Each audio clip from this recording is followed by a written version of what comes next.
Common overuse injuries that occur when you're playing tennis. We'll go with the wrist first. Normally when you have forehand, you do this. You flick your wrist. You really want to make sure you lock your wrist and you use your whole arm to come over the top when you hit the shot. Elbow problems are a little hard to diagnose, because you could herky jerky like this. You could get a full extension shot like this. My usual recommendation is make sure your elbow is slightly bent. When you hit your backhand, it flows like a frisbee throw. Don't let your backhand be like this, where you flick your arm. You're flicking the arm over the elbow. Same thing in the forehand. Don't let your arm be flicked over the elbow. Really bad. Shoulder injury. Be sure that you're not, when you're hitting your serve, it's a rotation of the shoulder here, and then your arm snaps.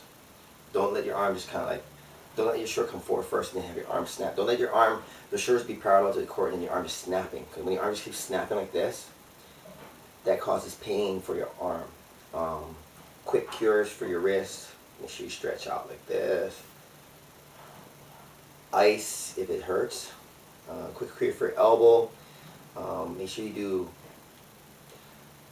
curls for your forearm, curls for bicep, curls for tricep. That way you stabilize the elbow with the bicep and tricep and your forearm muscles. Cures for shoulder. It could be simple as rotator cuff exercises. It could be as simple as stretching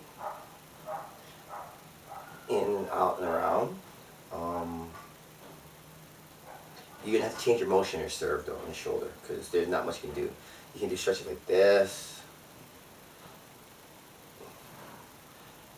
coming over top like this, hold the racket, pull it down, wind-ups, circles. But when your stroke is technically unsound for your serve, you can't do anything about it. You have to change your serve. Biggest problem I'm having now is lower back. Remember, your abs balance out your back, so you can do ab stretches, do crunches, twists. But you also have to do the corresponding. When you're lying on your back, you pull this leg up to your chest. You switch legs, and you cross over and pull this up to your chest as you're lying on your back. And then you do scorpions, where you're lying on your back and you put this leg and you put it across your body. Put this leg, put it across your body. Lower back usually happens from kick serves, you snap forward, or just you're doing a lot of bending over when you're hitting.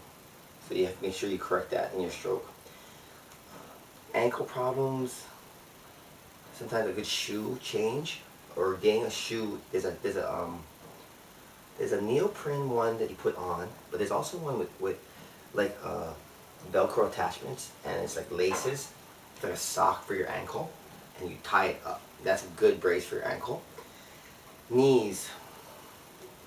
I noticed that when people hit their forehand and they turn into their knee, where this foot is on the ground and this heel is touching the ground, and you turn into this leg, you really want to keep the heel off the ground and turn your foot over the top.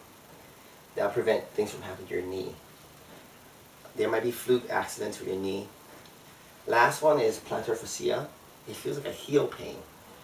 And what it really is the tendon right here hurts on the sole of your foot. And you have to do stretches like this and like this. And once you get it, you put a freeze can of soda and roll it along the plantar fascia here. You'll know you hurt your plantar fascia when the pain goes away as you walk around. But if you sit and you stand up, it hurts again, because it's a stretching thing. So once that happens, you need to address it with either get orthotic and raise the shoe inside the foot so you have more elevation of your foot. A very flat soled shoe with your foot like this is very bad. You want your foot to be up. You want it to be arched slightly. I think we've addressed most of the issues. Most of the things that people were asking me about were shoulder stretches. So just remind yourself, tennis is not a very good sport because it usually activates one half your body. Forehand, especially if you have two-handed backhand, because it's so well, especially if you have one hand backhand, because you're only using this part of your body most of the time. Two hands, at least you're rotating around. You know, you're doing something on this side, but your shoulder's gonna be larger, your forearms will be larger on the right side of your body. Creates an imbalance. So you have to make sure you do something to balance it on the left side. As simple as your serve. If you have a pinpoint serve, are you jumping with both legs? If you have a platform serve, are you jumping with both legs? Because some people jump and they push off with one leg more than their other leg. And you'll notice that the leg gets bigger, you know. So you have to see what's going on in terms of your body and your game and what effect it has on your shots. Okay, and those are some common overuse injuries with the cures. If you have a problem, the easiest way to cure it is change the stroke slightly, and secondly, use ice. Always use ice. 20 minutes on, 20 minutes off, 20 minutes on, 20 minutes off. You can never go wrong using too much ice. People say use heat, but you can do some damage to yourself with heat. Like I hurt my lower back and I was using heat too early and it aggravated the whole area. So I switched to ice, taking ibuprofen, some anti-inflammatories. If you have any lower back injuries, my suggestion is a sports doctor, orthopedic specialist. I've gone to a chiropractor, he cracked my back once and I couldn't walk. I've heard acupuncture is good, but I prefer a sports doctor where you take the MRI or you take an x-ray to see what's going on in your back area, because you have multiple things wrong with your back and it hurts. Like I had a disc tear that was leaking into my lower back muscle, and so there was pain. I've had a lower back strain where the muscle in the area was torn and it was damaged, and the muscle itself, not my vertebra. I've had where it's a disc and the disc is slightly out, almost herniated, so it's pressing on the spine. So if you have shooting pains on your leg, you have a sciatic nerve problem where your disc has pressed upon your nerve. If you don't fix that, you might not play ever again.